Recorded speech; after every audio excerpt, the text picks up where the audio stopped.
Salut à tous, c'est Axel de testmobile.fr et aujourd'hui je vais tester pour vous le Yola.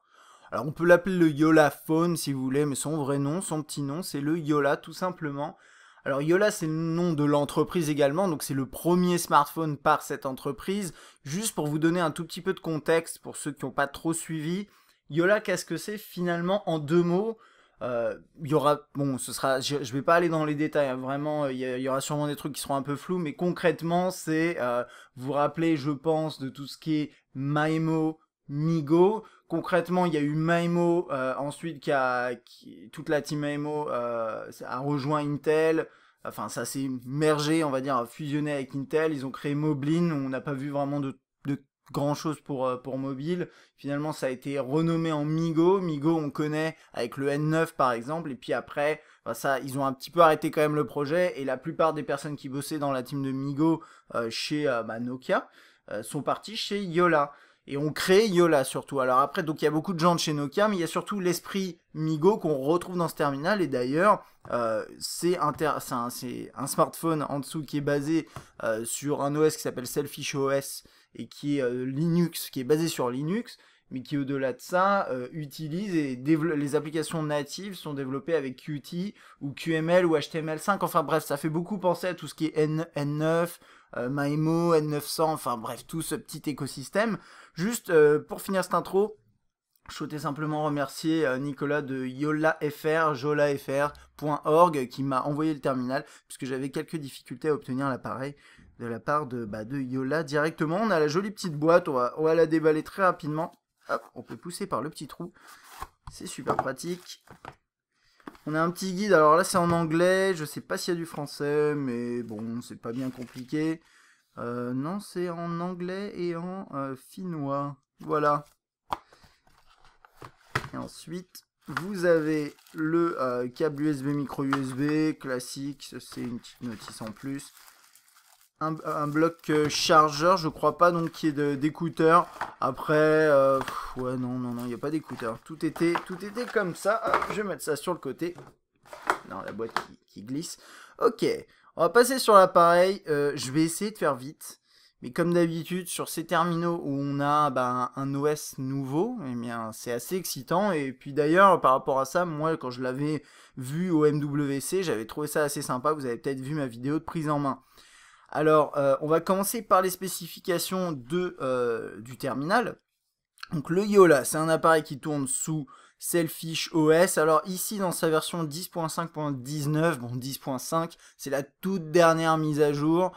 Mais globalement, ouais, si vous l'achetez aujourd'hui, vous pourrez le mettre en 10.5 au moins. Donc ça, voilà, ça c'est la version. Il est 3G+, et 4G. Par contre, d'après ce que j'ai compris, la 4G est pas encore activée sur l'appareil. Et ça devrait arriver à travers une mise à jour, mais visiblement la puce est là. C'est un écran 4.5 pouces, donc c'est plutôt petit par rapport à ce qu'on a l'habitude de voir. Et c'est une résolution 540 par 960. Ça lui donne une densité de pixels de 245 ppi, ce qui est pas énorme. On parlera de l'écran juste après, bien sûr. Et il est Gorilla Glass 2. Gorilla Glass 2 au niveau de la protection. Donc ça, c'est plutôt pas mal dans l'idée. On a 16 Go de mémoire interne. On peut upgrader ça jusqu'à 64 en plus via micro SD. On a 1 Go de RAM. Alors c'est un terminal qui repose sur un chipset Qualcomm quand même. Par contre un Snapdragon 400 dual core 1,4 GHz. Donc c'est pas une machine de guerre clairement. Et là je préfère vous le dire tout de suite, vous le voyez à travers les specs. C'est pas un terminal qui est très bien spéqué, c'est sûr. On a à l'arrière du 8 mégapixels avec flash LED, à l'avant 2 mégapixels. Et une batterie de 2100 mAh. Côté autonomie, je vais en parler tout de suite, ça va être peut-être un test un peu spécial par rapport à d'habitude, mais je l'ai utilisé un peu au quotidien, mais j'admets pas tant que ça, parce que vous allez le comprendre, le système fait que, personnellement, voilà, c'est pas quelque chose qui m'emballe tant que ça, malgré tout. Je veux pas spoiler le test, bien entendu, mais ça explique pourquoi, côté autonomie, moi j'ai constaté une journée en usage classique. Mais honnêtement, par rapport à... je ne l'ai pas exploité autant que je le fais pour un smartphone Android, ce genre de choses où je vais vraiment plus loin. Là, moi, je vous dis une journée. Je vous invite peut-être à regarder les tests des autres. Mais d'après ce que j'ai lu aussi chez mes confrères, c'est à peu près ça qui constate. Côté prix, On a un appareil qui coûte 389 € à acheter sur le site directement de Yola si vous voulez. Donc ça c'est le prix proposé là-bas, nu. Et il y a un système, je vais en parler maintenant.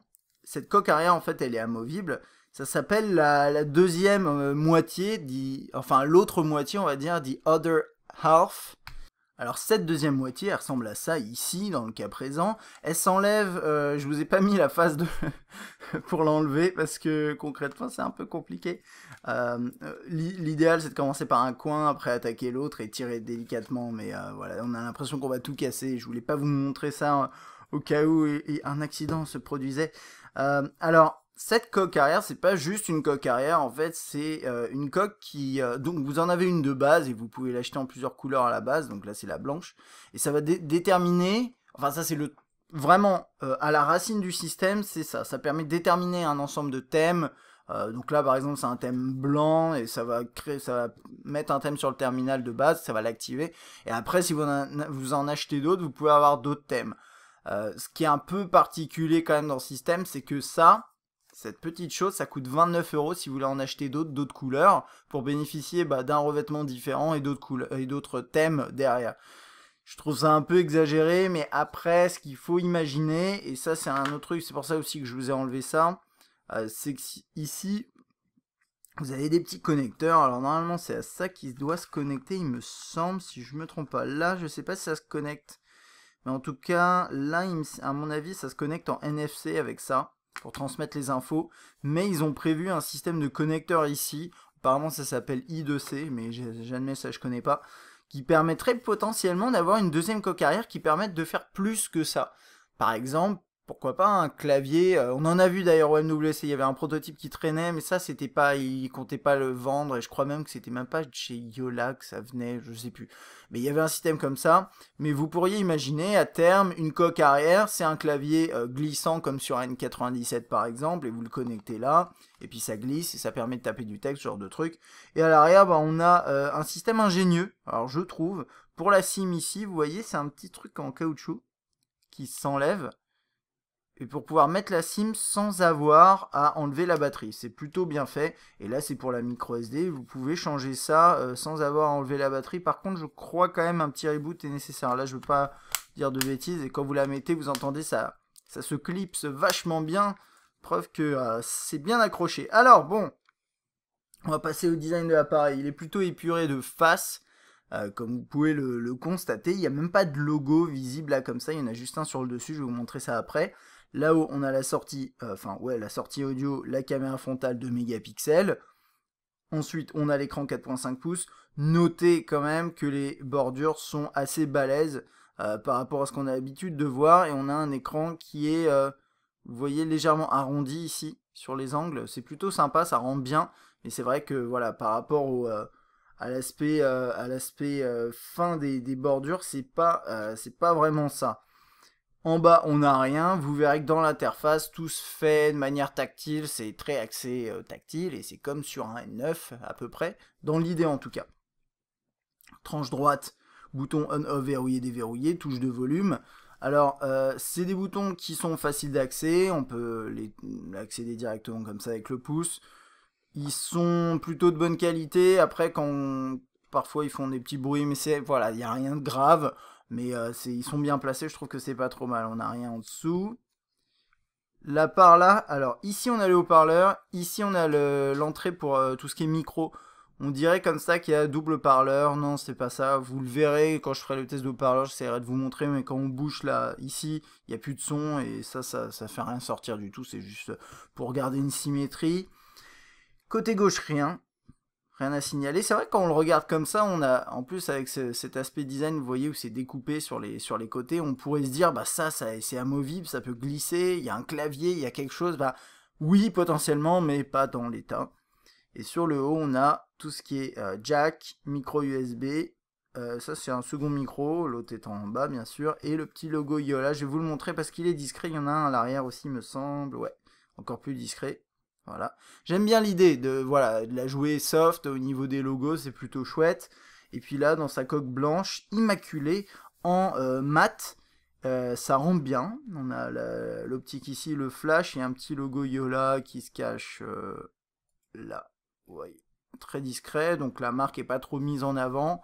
Bon, pourquoi pas. Moi je trouve que ça rend bien niveau design, c'est un appareil qui est à la fois original quand on regarde dans sa globalité et banal quand on le regarde juste de face, mais c'est aussi agréable d'avoir un appareil sans marque comme ça, très sobre, où on va se focaliser finalement là sur la coque arrière, mais surtout sur ce qui se passe dans l'interface, et moi je trouve que dans l'idée, c'est quand même plutôt pas mal. Avant de passer à tout ce qui est interface, un point rapide sur l'ergonomie, j'en ai un petit peu parlé, mais comme c'est un 4.5 pouces, écoutez, il s'agrippe plutôt bien, on peut manipuler l'interface avec le pouce facilement, il est léger, il a des tranches un peu droites, du coup vous pouvez bien les tenir, les angles sont complètement droits, ce qui, je sais pas, c'est quelque chose j'ai l'impression qui est assez original dans la mobile, enfin en mobile. C'est vrai, je suis en train de regarder les mobiles que j'ai autour de moi, c'est généralement pas comme ça, en angle vraiment droit, et du coup parfois c'est pas très agréable quand vous le prenez dans le coin de la main là, mais bon ça c'est vraiment un détail, sinon c'est plutôt pas mal. Bon, à noter quand même, pour un appareil, bon j'allais dire pour un appareil à 400 €, je trouve ça dommage que les finitions soient pas exemplaires. C'est pas non plus une catastrophe, loin de là, c'est juste que par exemple la coque arrière, moi je trouve qu'à l'arrière ça sonne un peu creux, les touches elles font pas un bruit qui fait vraiment quali, enfin c'est des petits détails comme ça. Moi j'aurais peut-être aimé quelque chose d'un tout petit peu plus, costaud, mais c'est quand même pas si mal, faut bien le reconnaître, et faut pas oublier que c'est leur premier smartphone. Donc bon, alors... On va passer bien sûr à tout ce qui est, à tout ce qui est écran d'abord. J'allais parler, j'allais parler fonctionnalité parce qu'il y a énormément de choses à voir. On va parler écran très rapidement.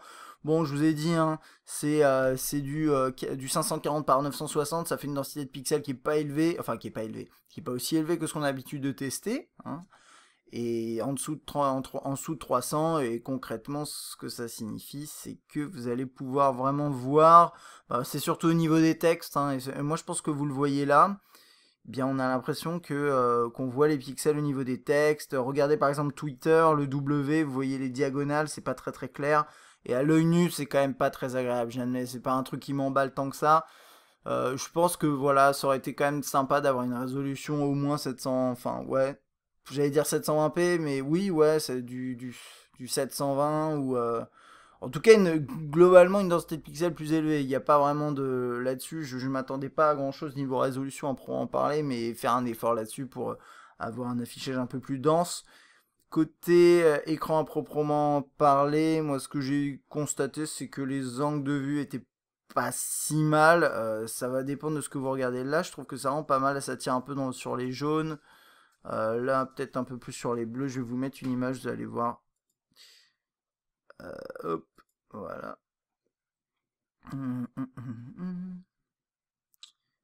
Ok, par exemple ça. Allez, vous voyez un peu la luminosité qui est altérée. C'est pas non plus catastrophique. La luminosité est pas énorme, mais suffisante à mon goût. Les noirs sont plutôt gris. Mais sinon, globalement, les couleurs sont justes, et c'est ça qui est important finalement, hein, sur un écran comme ça. J'ai regardé, j'en parle maintenant, mais niveau tout ce qui est réception, j'ai pas eu de problème. Ça marche bien. C'est dommage qu'on n'ait pas encore la 4G, mais quand on l'aura, ce sera encore mieux. Mais il n'y a pas de souci niveau réception, que ce soit Wi-Fi ou mobile. Moi, je trouvais que ça marchait bien.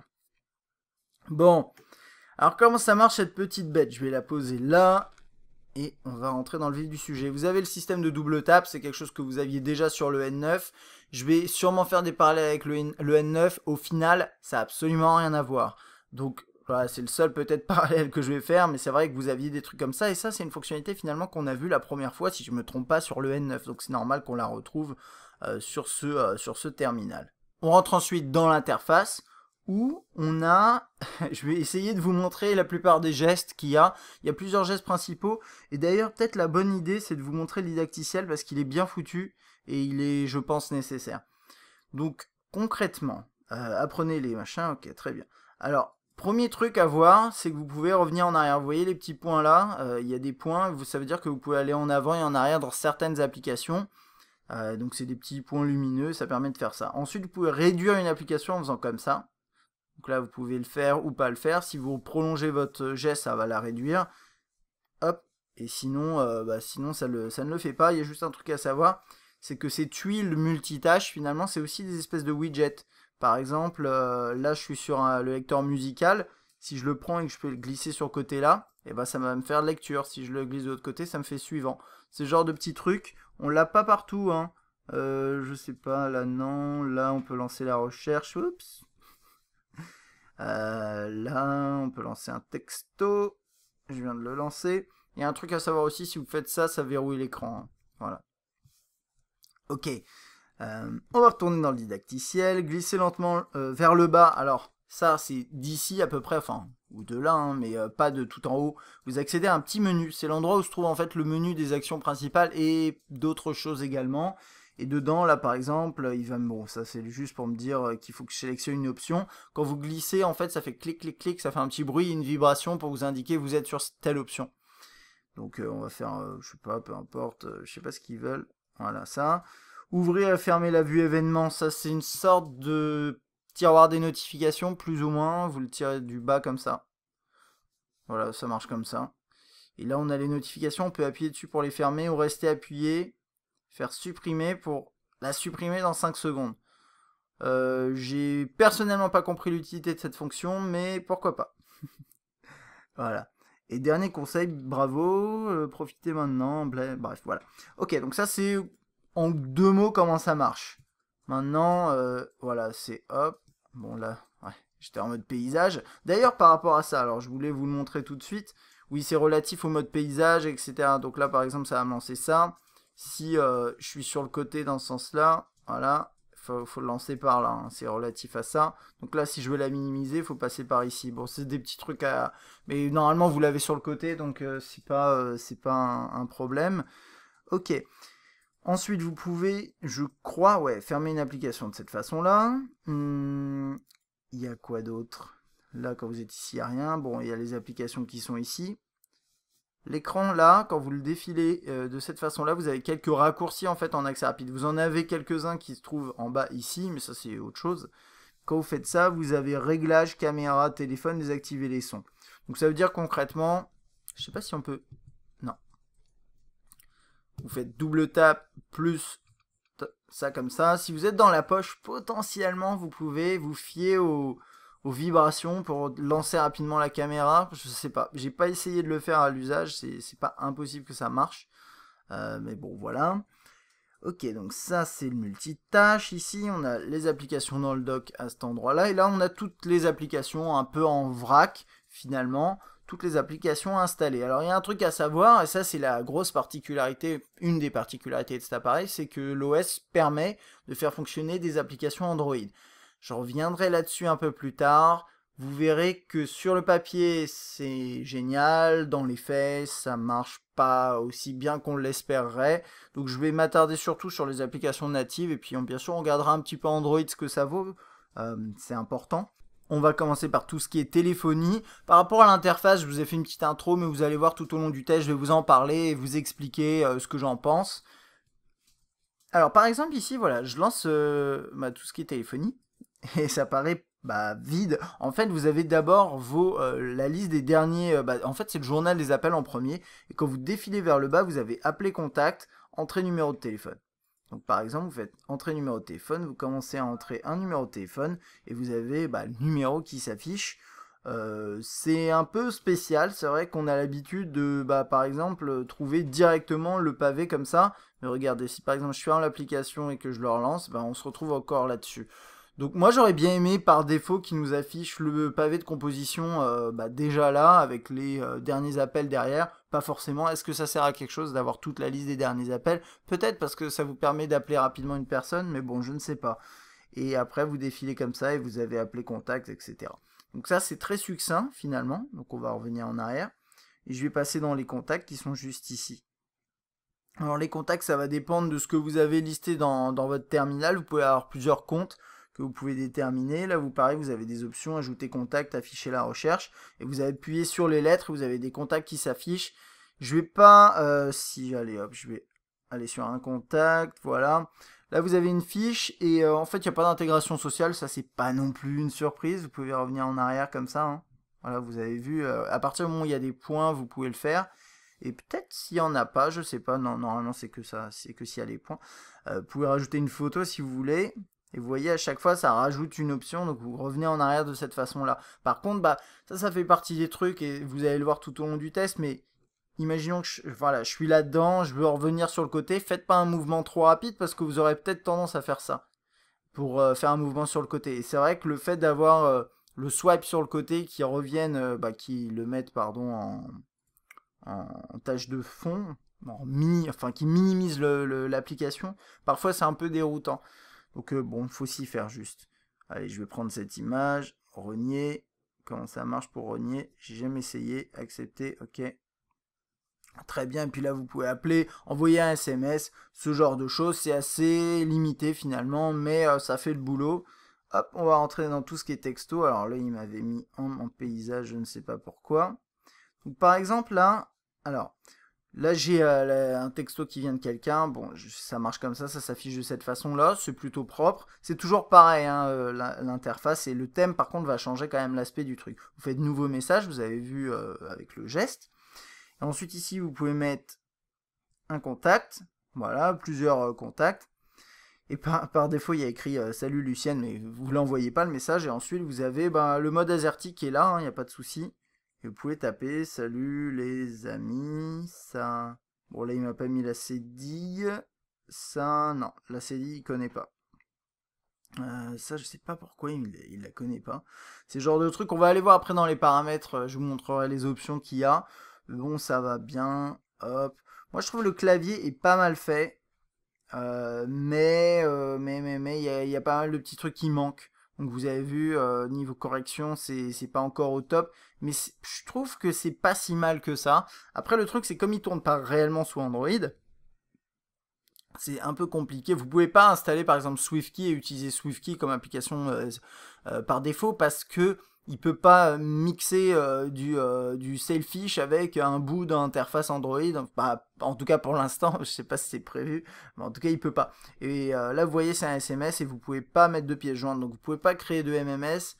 À vous de déterminer si c'est un problème pour vous. D'ailleurs, juste par rapport à ça, hein, par rapport à ce test, si vous êtes déjà à ce niveau-là du test, c'est que vous êtes quand même intéressé. Donc ça peut être par pure curiosité, mais sachez juste que c'est un terminal original, c'est un terminal qui permet de faire des choses de manière nouvelle, mais au quotidien, comme vous pouvez le voir, c'est pas pour l'instant, c'est pas forcément quelque chose que je conseillerais. Mais bon, je vais pas rentrer dans la conclusion dès maintenant, c'est déjà assez décousu comme ça. Ok. Bon voilà, c'était pour les fonctionnalités majeures par rapport à tout ce qui est contact, MMS, enfin MMS, SMS. Je passe dans l'ordre du menu, même si c'est pas logique, c'est pas grave, je veux rien louper. Donc on a la boutique Yola, qui est l'application, enfin l'application, la boutique où vous allez trouver toutes les applications officielles et en tout cas qui sont entièrement produites pour Selfish OS. Donc par exemple la recommandée, on va avoir quelques petits trucs. Android Support, je sais plus ce que c'est. Est-ce qu'on est obligé de l'installer? Android Support run your favorite Android apps. Ok. Ouais. Bon, en gros, ça c'est le truc à installer, mais je crois que c'est déjà préinstallé hein, quand vous l'avez. D'ailleurs, tout est coché là, vous voyez. Donc très bien. Ensuite, après, en deux mots, vous avez quand même quelques applications. C'est pas impressionnant, et notamment, je pense que c'est le plus intéressant. Au niveau des apps à proprement parler, et on va dire des logiciels, des trucs pratiques, vous avez pas mal de choses. Là, vous avez d'ailleurs une application de tethering. Je ne l'ai pas testée, je pense qu'elle marche pas mal. Donc ça, c'est bien. Qu'est-ce que vous avez d'autre? Microsoft Exchange, une application pour faire des screenshots. Vous avez Twitian, qui est une application... ça, elle marche pas mal. Hein. C'est l'application, une des applications principales pour faire envoyer des tweets, ce genre de choses. Bref, je vais pas passer dans toute la liste, mais les applications qui sont là-dedans et qui sont développées spécifiquement pour Selfish OS, généralement, elles tournent super bien. Après, c'est qu'il n'y en a pas des masses. Et notamment, si vous cherchez un jeu, alors hop, je vais aller dans les catégories en bas. Games, vous avez puzzle ou aventure. Aventure, vous avez ça. C'est une petite liste, quoi, dont le Snake, donc c'est pas... Et pareil, là, ici, vous avez un menu hein, avec différentes possibilités. Il y a un truc que je voulais essayer de vous montrer. Alors, attendez, je vais essayer de voir si ça marche ou pas. Non, ça le fait comme ça. Ouais, ok.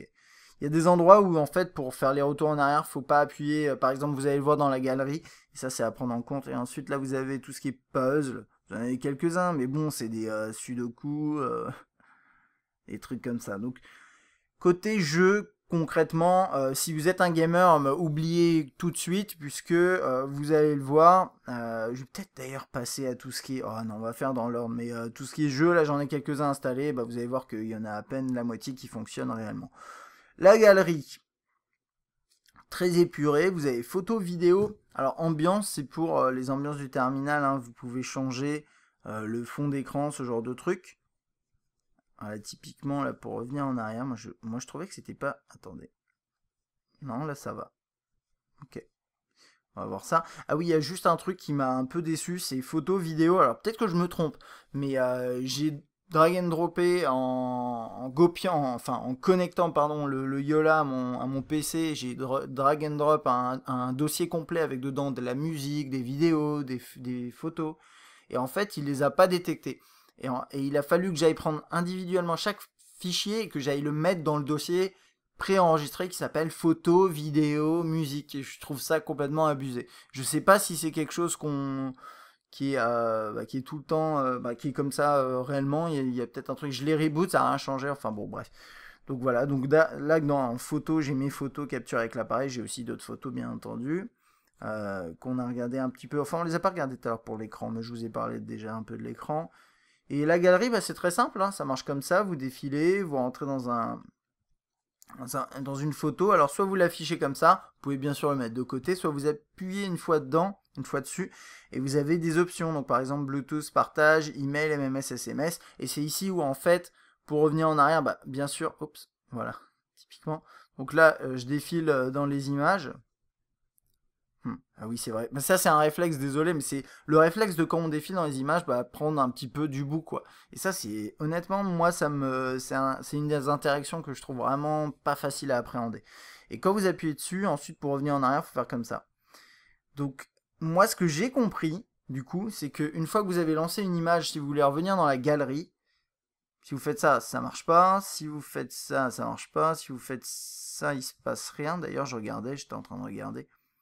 Il n'y a pas de... Non, il n'y a pas de menu comme ça, donc il faut appuyer dessus et faire retour comme ça. Je trouve pas que ce soit très fonctionnel, j'aurais préféré juste un lien back, en fait. Tout le full tactile, honnêtement, on l'a déjà vu plein de fois sur des terminaux, c'est pas toujours idéal, hein. Mais bon, là, c'est vrai que pour visionner les photos, c'est pas mal. Il y a ça, ensuite il y a les vidéos ici. Je vous parlerai de qualité un petit peu plus tard, on reviendra là-dedans. Et là, bah, soit j'ai la possibilité de fermer l'application, soit de la minimiser de cette façon-là. Voilà. Donc on va la fermer pour l'instant. On va rentrer dans les réglages très rapidement parce que tout ce que je voulais vous montrer finalement, c'était la façon dont c'est agencé et surtout dans application. Après, c'est intéressant, mais là vous avez des accès rapides à luminosité, ce genre de choses. Vous avez système, affichage, son et réaction, vos comptes, le code PIN. Les mises à jour sont à choper là-dedans aussi. Il faut aller dans, c'est où, à propos du produit, faire rechercher mise à jour. Et par exemple, sur ça, je peux pas vous montrer parce qu'on voit l'email, mais quand je fais à propos du produit et que je recherche une mise à jour, en fait, il faut faire glisser vers le bas. Donc ça, c'est vraiment un des gestes à bien garder en tête. Et si vous trouvez pas les options dans l'interface, bah, c'est qu'elles sont là-haut, quoi. Mais c'est la façon d'afficher les options sur le terminal. Et là, vous faites application et vous avez en fait les paramètres des applications. Donc bien sûr, vous ne pouvez pas avoir des paramètres pour toutes les applications, mais là par exemple, si je veux jouer avec la résolution, bah, c'est là-dedans que ça se passe. Ça se passe pas dans l'application de caméra. C'est assez rare de trouver ce genre d'implémentation. Généralement, ça se trouve dans l'application de l'appareil photo. Mais bon, une fois que vous l'avez en tête, voilà, ça va. Effacer les dossiers, enfin effacer les données et déterminer le... Bon là j'ai pas de carte SIM, je peux pas régler ça. Les contacts, je sais pas si je peux faire quelque chose. Ouais, ça c'est tous les paramètres. Donc moi je suis plutôt habitué à avoir ces paramètres là qui sont insérés dans l'application directement. Je trouve ça plus pratique, mais bon, voilà, à prendre en compte. Et email pareil. Vous avez différentes options ici. Et puis ça c'est pour tous les comptes. Il faut bien sûr un compte Yola pour accéder à la boutique, ce genre de trucs. Et puis vous pouvez mettre d'autres comptes après pour vos emails, ce genre de choses. Ok. Le Yandex Store, ça fait partie des stores additionnels Android. Je vais passer dedans un peu plus tard. Une application pour gérer vos documents. Je crois pas avoir de documents, donc ça va aller vite fait. Email. Alors ça c'est l'application d'email, il me dit glisser vers la gauche pour accéder à vos dossiers d'email. Bon, on va regarder ça, voilà. Donc là j'ai tous mes dossiers d'email et je peux revenir en arrière. Oups. Ouais, et là par exemple, vous voyez, là c'est une sorte de widget, il me dit il y a 13 minutes j'ai reçu un mail. Si je veux faire un nouveau mail, je fais comme ça. Si je veux faire juste un check, je fais comme ça. C'est ce genre de truc, c'est quand même pas mal fait dans l'idée. Et si je descends, j'ai mettre à jour, nouveau message, trier les mails, ce genre de truc. Voilà, je peux entrer dans un mail. J'ai les images qui s'affichent. Bon. Ça marche pas mal. Ouais, et là je regardais en fait le mouvement, c'est vraiment comme ça. Voilà, donc ça c'est pour les mails. Ok. Tout ce qui est notes. Écrire une note, bon, j'avais pas encore fait. Il y a un truc qui me dérange un petit peu, j'admets, sur ce menu-là. C'est quand il y a une seule option, j'aimerais bien juste pouvoir faire un grand mouvement sans s'arrêter pile poil sur le truc. Parce que concrètement, là, si je fais ça, il va pas créer une nouvelle note. Si je fais juste comme ça. Il a besoin que je m'arrête pile quand le truc est dessus, vous voyez, parce que ça disparaît après.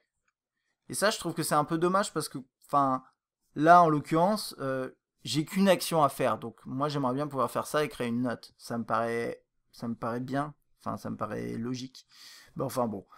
Là, je peux écrire une note, voilà. On va pas se prendre la tête là-dessus. C'est un outil de création de notes. Très bien. Carte. Honnêtement, je ne l'ai pas testé au quotidien, donc je suis incapable de vous dire si, s'il est pertinent ou pas. Donc, on va... Oups. Ah oui, ça fonctionne avec Here Maps, ce qui est assez logique, on va dire. Donc là, il m'a bien géolocalisé. Alors, comment ça marche du coup pour les options? Haha, j'ai appuyé où là? Ouais, j'ai appuyé là, j'ai des options. Donc je peux faire un itinéraire et à proximité. Ok, bon, bah très bien. Ouais, voilà. Faut s'y faire au geste, c'est vrai que c'est pas facile. Ça, c'est tout ce qui est musique. Donc ici, vous défilez comme ça pour accéder. Je crois que c'est au dernier morceau de la liste de lecture. Il y a un truc qui est sympa aussi en bas, c'est que vous avez le lecteur là. Et vous pouvez défiler dans les morceaux aussi comme ça. Vous voyez peut-être assez mal. Voilà. Donc là, je suis en train de lire un morceau. Je peux le mettre en pause. Lecture. Suivant. Bon, là, ça l'a pas fait. Parce qu'il ne doit pas y avoir de morceau juste après. Ouais, comme je vous disais, vous voyez là, en dessous, j'appuie là. Là, il se passe rien. Ça, c'est un des trucs que j'avais pas regardé jamais avant. C'est est-ce qu'on pouvait gérer la musique comme ça? Non, apparemment.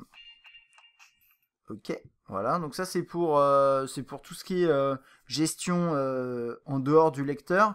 Après, le lecteur musical, bah écoutez, il est pas trop mal fait, je trouve. Là, vous avez tous les morceaux. Vous pouvez y accéder de cette façon-là. Vous revenez en arrière. Voilà. Et vous avez artistes ici, par exemple. Donc, on va accéder aux artistes. Je peux lancer ça. Toc.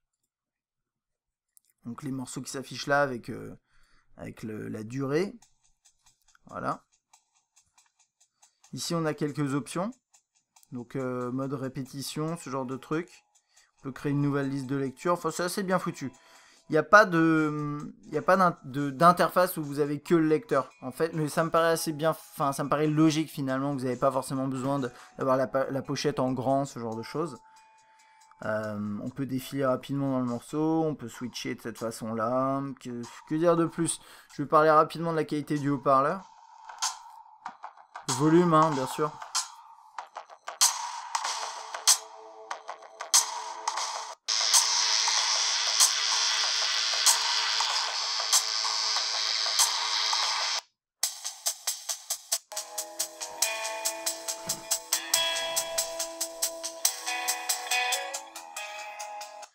Bon, c'est encore une fois difficile de se rendre compte à mon avis comme ça. Le haut-parleur du Yola, il est pas mal. On va dire qu'il est décent. C'est-à-dire que c'est globalement moyen dans le sens où le volume est pas très élevé. La qualité du son est pas mauvaise en soi. C'est juste que je trouve que ça manque de profondeur. C'est un peu plat. Après, quand vous mettez des écouteurs, bien sûr, c'est autre chose. C'est correct. Ça dépend ensuite de vos écouteurs, bien entendu. mais de toute façon avec le haut-parleur c'est pas impressionnant, mais c'est sûrement suffisant finalement. En tout cas pour cet appareil, moi je m'attendais pas à trouver un super haut-parleur parce que c'est pas l'axe principal finalement sur le terminal. Il y a un truc dont je voulais vous parler, j'ai oublié je pense. Typiquement ici vous voyez, hop, vous n'avez pas de mode paysage. Donc ça c'est le genre d'application où on n'a pas de mode paysage. Par contre il y en a où vous l'avez. Et je vais essayer de vous montrer, bah non, je vais plus qu'essayer de vous montrer comment ça marche. Bon, bah, typiquement, là, je sais pas pourquoi il est en paysage, voilà. J'ai un contenu qui est en portrait, je peux le basculer en mode paysage, d'accord? Voilà. Si il est comme ça, que je reste appuyé et que je bascule en mode paysage, bah, le mode paysage va pas s'activer, va rester bloqué sur le portrait. Par contre, si je repasse comme ça et que je fais ça, il va basculer en mode paysage. Donc l'idée c'est, vous pouvez bloquer l'orientation avec le doigt en restant appuyé dessus. Je trouve ça très malin parce que c'est fait comme ça instantanément. Donc vous regardez une vidéo, vous êtes allongé dans votre lit, je sais pas, ou n'importe quoi, bah, vous pouvez bloquer l'orientation, mais sans avoir à aller dans un tiroir des notifications, appuyer sur un bouton. Vous appuyez juste sur l'écran et vous tombez sur le côté, vous faites une rotation. Et moi je trouve que c'est malin. C'est la première fois que je vois ça sur un smartphone et je trouve ça chouette. L'horloge. Donc hop, on glisse vers le bas, pareil, nouvelle alarme, nouveau minuteur, c'est assez succinct. Nouvelle alarme avec un truc un peu... c'est très épuré quoi, mais ça reste dans la logique finalement du reste de l'interface. Et pareil pour le reste, hein. Hop, on va pas s'éterniser sur ces trucs là. Le calendrier. Donc pareil, alors ici on peut changer de mois de cette façon là. Donc ça c'est un défilement ici. Bon, mon planning est libre apparemment, c'est cool. On peut défiler là pour aller à aujourd'hui, créer un nouvel événement, gérer les calendriers, bon voilà. C'est ce genre de truc, toutes les interfaces, et c'est très cohérent, et ça s'affiche toujours de la même façon, et c'est la même logique. Donc c'est compliqué à appréhender, je trouve, mais tout fonctionne à peu près de la même façon. Donc voilà, ça facilite un peu la tâche. 1, 2, 3, 4, 5, 6, 7, 8, 9. J'étais surpris de voir le 7 en haut à gauche, mais je crois que c'est normal. C'est pas l'inverse normalement sur les calculatrices, bah je sais pas. Bon bref, la calculatrice. Le didacticien, on l'a regardé. Vous avez un explorateur de fichiers, ça c'est plutôt pratique. Vous pouvez revenir assez haut dans la racine, vous pouvez défiler comme ça sur les côtés, enfin bref, c'est bien foutu. Ça je vous montrerai après. Alors ça, je crois, si je me trompe pas, que c'est l'application Android, ouais. Et par exemple, ça c'est moi qui ai installé l'application YouTube parce que je voulais utiliser YouTube, comme beaucoup de gens. Et il me dit les services Google Play dépendent, blablabla, ça marchera pas. Bon voilà, je peux peut-être lancer mon introduction là-dessus. Je vais regarder s'il y a peut-être d'autres trucs à vous montrer avant de parler de ça. Ça c'est Maps. Donc ça c'est Maps tel qu'on le connaît. Et là il va demander à ce que j'ajoute un compte et je crois du coup que ça n'a pas marché. Qu'est-ce qu'on a d'autre? Chrome. Je crois que Chrome ça marche par contre. Voilà. Alors la question que je me posais, honnêtement, là, je crois, j'en ai aucune certitude.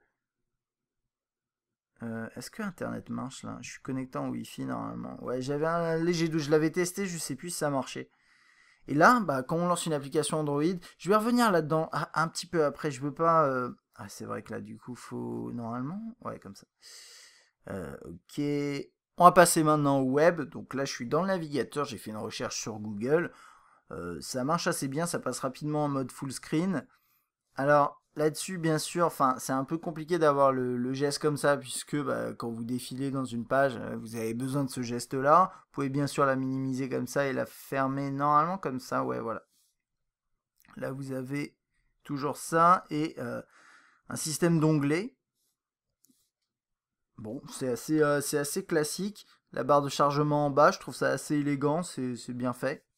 Vous pouvez avoir plusieurs onglets, bien entendu. Et l'expérience est plutôt bonne, le navigateur est assez réactif, là-dessus honnêtement j'ai pas grand chose à dire. Là c'est Test Mobile en version mobile, on peut basculer du coup peut-être sur un autre site. Hop, on va mettre The Verge. Donc on peut taper directement comme ça. Ça fait une requête sur Google puisque dans les paramètres on a déterminé que notre moteur de recherche était Google. Un petit truc que j'ai pas mentionné parce que j'ai pas pensé. Mais le multitâche, enfin le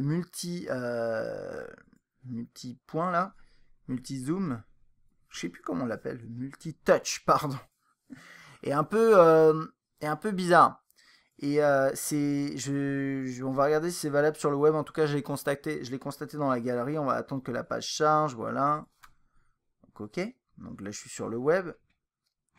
Je peux zoomer, dézoomer, bien entendu. Ça a l'air de marcher décemment sur le web. Et j'ai appuyé. Bon, j'ai appuyé sur un lien. En fait, l'expérience est correcte, mais ça manque quand même de fluidité, faut bien le reconnaître. C'est pas, moi je trouve pas ça extrêmement réactif, extrêmement agréable, mais c'est quand même pas si mal.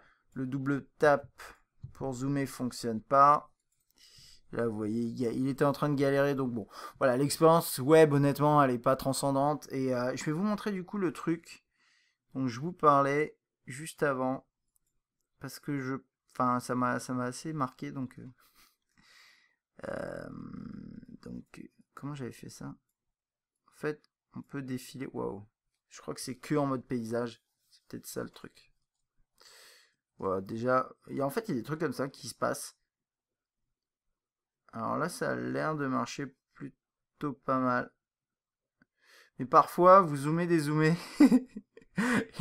et l'image disparaît. Parce qu'en fait, quand vous zoomez, bah, le geste que vous faites, je sais pas, il l'interprète bizarrement, et du coup, ça décale petit à petit la photo, et elle part dans le décor. Enfin, c'est un petit truc, hein, j'ai trouvé ça comme ça, et peut-être que vous pourrez le reproduire sur votre terminal Android, mais je ne crois pas. Enfin bon, voilà, et puis au niveau de l'appareil photo, hop... Alors l'appareil photo, il a une interface qui marche en portrait et en paysage. Si vous voulez configurer la résolution, ça se passe dans les paramètres tout à l'heure, vous l'avez vu. L'interface est pas mal foutue, je trouve. Faites glisser les options comme ça. Je vais zoomer peut-être un tout petit coup. Voilà. Réglage sensibilité à la lumière, donc les ISO. Vous pouvez régler tout ce qui est grille, mode vidéo, mode photo, le flash ou non. Là, je suis en mode vidéo. Enfin, en mode vidéo, voilà, je vais repasser en photo. Flash ici. Balance des blancs, mise au point, donc on a automatique infini et au doigt, et aucun retard, la caméra principale et la caméra secondaire. Là j'étais en caméra frontale, là, je crois que je suis en caméra principale. Ouais, j'étais pas sûr. Et là on a un réglage rapide pour l'exposition. Le bouton de capture ici, c'est assez rapide, le focus se fait bien, au doigt notamment, et moi je suis resté principalement au doigt parce que je trouve que ça marche bien. Et c'est à peu près tout. Je vais parler qualité, ouais, juste dans une petite seconde. Vous pouvez filmer en 1080p. C'est en fait du 1088p. Bon, peu importe. En mode vidéo ici. Et pareil, là, vous pouvez régler la sensibilité à la lumière, autofocus continu ou infini, ce genre de choses. Alors, côté qualité. Ça va être difficile de vous montrer ça parce que sur l'écran du terminal, ah oui, j'ai oublié de vous montrer ça, mais vous pouvez défiler comme ça et accéder rapidement à vos fichiers. Si tout va bien, voilà. Bon, pareil, la galerie, c'est pas extrêmement rapide, hein. Quand je vais vite, ça défile pas super rapidement. Et je voulais vous montrer, je sais pas, j'ai pris quelques photos habituelles. Et en fait, sur l'écran de l'appareil, honnêtement, ça rend super bien. Et c'est là où ça m'a un peu frustré, mais bah, c'est que par exemple cette photo-là, honnêtement, le focus, il s'est super bien fait au doigt. Bon, il y a eu un petit flou, hein, juste là. Ah oui, non, d'accord. Ouais, mince. Alors attendez, hop, je vais aller dans la galerie, ça va être plus simple parce que le geste là, il l'interprète comme un retour à l'appareil photo. Là, il se met en paysage pour une raison totalement bizarre. Et... Ok. Voilà. Bon, là, il y a eu un petit loupé sur la balance des blancs, mais c'est pas grave. Il y a un truc que je trouve bizarre aussi, c'est, vous voyez le fond là, ça c'est relatif au thème. Mais normalement, quand on regarde des photos, honnêtement, il faut mettre un fond noir. C'est le noir qui permet de passer complètement outre le fond. Et là, on a une sorte de papier peint bizarre, et je trouve que ça c'est vraiment dommage parce que de base, les photos en full def, elles sont en 4 tiers, elles sont pas en 16:9. Donc vous allez regarder vos photos comme ça, je trouve pas ça très confortable. Mais bon, ça c'est un détail. Donc quand on les regarde ici, honnêtement c'est pas mal, c'est même très bien, et on se dit au top. Les couleurs, franchement les couleurs sont bonnes, le focus se fait bien. Les quelques petits trucs que j'ai à regretter en fait, c'est le premier truc c'est que c'est un peu pâle. généralement il y a une sorte de voile et ça manque en fait de détails dans tout ce qui est ombre. Ça manque de contraste, ça manque de détails dans tous ces éléments-là. Et quand vous regardez l'image sur un grand écran, bah, ça rend pas très très bien finalement. Et le plus gros problème que j'ai constaté, c'est malgré le fait qu'on ait du 8 mégapixels, à la limite j'ai envie de dire peu importe, qu'on commence à zoomer sur le cliché. Alors si j'arrive, ça se voit pas forcément très bien là à l'œil. Ouais, si peut-être. Alors, je vais essayer de vous montrer ça. Vous voyez par exemple dans le blanc, bah, vous voyez très bien là. En fait, on a des... alors, je sais pas si c'est un problème de configuration logicielle. Je sais pas si c'est une optique qui est pas aboutie. Ça peut être plein de choses. Mais en tout cas, on a tout le temps un léger bruit et on a un manque de définition finalement qui est flagrant malgré le fait qu'on ait 8 mégapixels. Je ne peux pas vous l'expliquer, c'est technique, je ne sais pas pourquoi, mais en tout cas, toutes les photos que vous allez prendre, même en extrêmement bonne condition, hein, là je suis en lumière studio donc c'est nickel, vous allez avoir dans vos blancs, un petit peu partout, bah, des petits artefacts, un petit peu de bruit, et c'est vraiment dommage parce que ça c'est... Au final, les couleurs sont justes, le focus se fait bien, mais pour le reste, c'est vraiment pas top. Et puis de nuit, bon, bah l'idée c'est que... oups, je vais peut-être essayer de revenir en arrière là-dessus. L'idée c'est que si de jour c'est pas terrible, enfin c'est pas terrible, il y a un peu de bruit, bah de nuit vous imaginez bien que c'est pas bien mieux.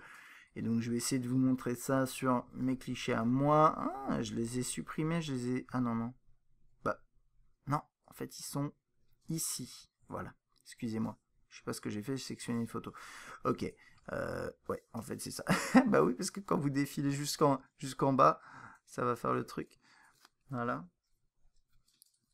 Alors ça c'est avec le flash. Bon, flash LED, hein. Ça c'est sans flash. Ça c'est le bordel. Bon, bien sûr c'est très bruité, ça c'est pas une surprise je pense.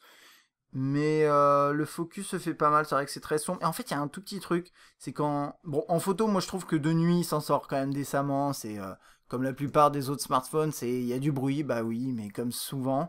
En vidéo, il y a un petit truc qui est intéressant, c'est que quand vous... alors peut-être il y a un réglage à faire et forcer notamment les ISO, je pense. Mais quand vous passez de nuit, l'image devient tout de suite beaucoup plus saccadée, mais elle est plus claire que ce que vous voyez à l'œil. Donc clairement, il essaye de prendre de la lumière et voilà, ça saccade un petit peu l'ensemble. Donc à vous de jouer avec les réglages éventuellement.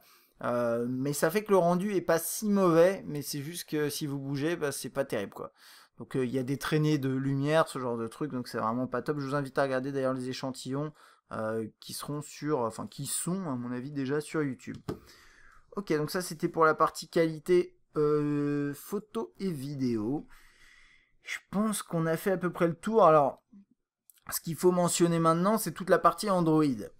C'est c'est pas un terminal qui fonctionne sous Android. C'est un terminal qui permet dans un environnement fermé de faire fonctionner pour compenser finalement l'absence de certaines apps dans le catalogue d'applications, qui permet de faire fonctionner des applications Android. Donc ça c'est l'idée. Je crois que celle-là c'est une application Android, voilà. Cette application Android fonctionne tout à fait honorablement et vous avez là l'option multitâche. Et vous avez l'option retour. Vous n'avez pas l'option accueil en haut, ici, puisque l'accueil, bah, ça se fait comme ça, quoi. Mais il y a un truc à savoir, c'est que quand vous êtes dans une application Android, le multitâche est relatif uniquement aux applications Android. J'essaie d'éviter les vagues sur l'écran. Donc là, j'ai un multitâche. Dans la machine Android, on va dire, c'est toutes mes applications Android qui sont là. Mais si je regarde là, j'ai que un processus Android qui a été lancé.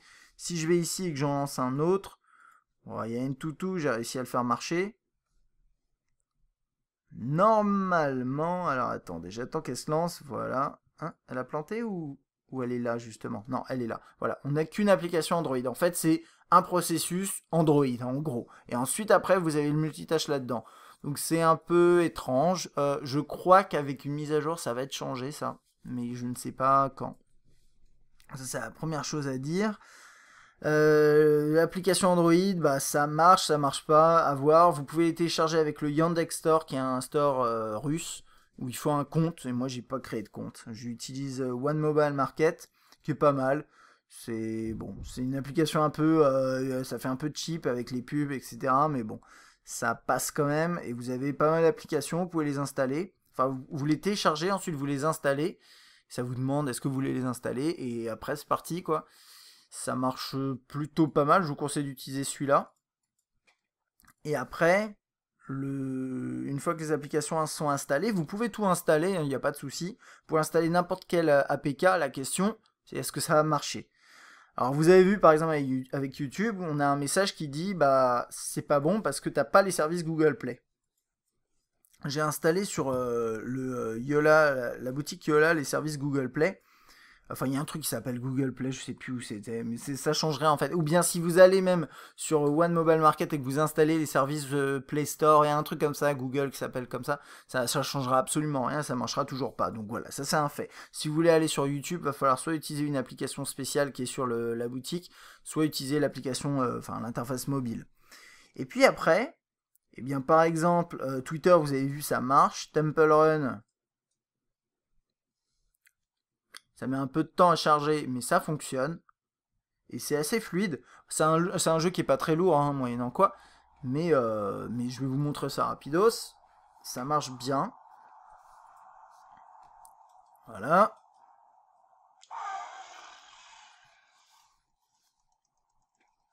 Vous voyez, hein, c'est tout à fait réactif. Il n'y a pas de problème là-dessus. Hop, je peux la minimiser comme ça. Donc je crois que ça la met en pause. Attendez, on va regarder. Ouais, ça la met en pause, donc ça marche bien.